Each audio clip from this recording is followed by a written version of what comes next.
Ganesh is characterized by the elephant head. And to understand this head, we have to look at the story of his birth. You see, Ganesh is said to be the child of Shiva and Shakti. And Shiva is the ascetic manifestation of God, which means he has withdrawn from the world. And the purpose of the goddess marrying Shiva is basically to make him part of this world, to draw him out so that he engages and interacts with all the worldly problems and provides his grace to help people cope with the problems of worldly life. She marries him with great difficulty, but he refuses to produce children. In anger, the goddess takes the rubbings of her skin and makes a doll out of it. This doll is called Vinayaka. Vina, Nayaka, according to the Vaman Puran.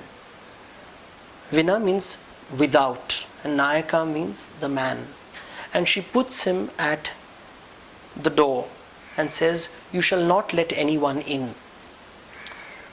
Shiva tries to gain access to the goddess, his wife, and is horrified to find this Vinayaka standing in between him and her.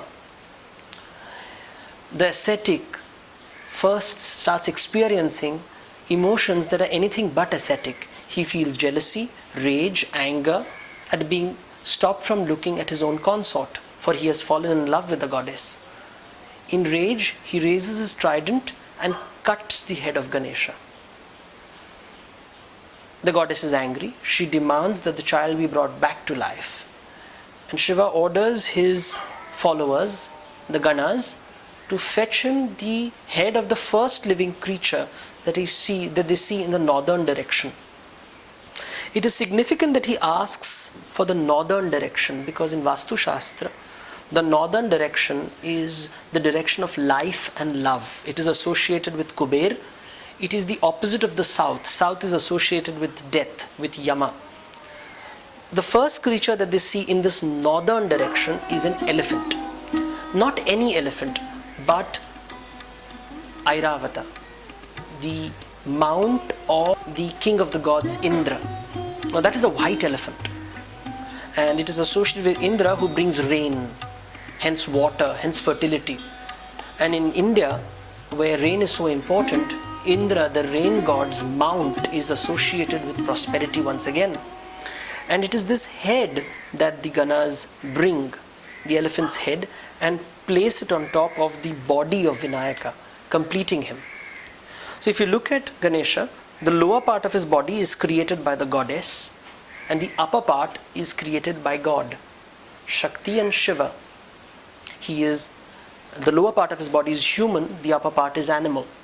So in many ways he is a liminal deity. A liminal deity is a god of threshold, in between the animal kingdom and the human kingdom, in between the god and the goddess, in between the hermit's life and the householder's life. Shiva represents the spiritual pursuit through withdrawal and ascetic practices.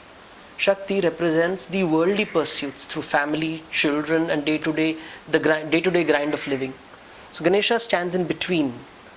And in that way, he becomes the most important god for someone who is a member of society, seeking both spiritual growth and material benefits.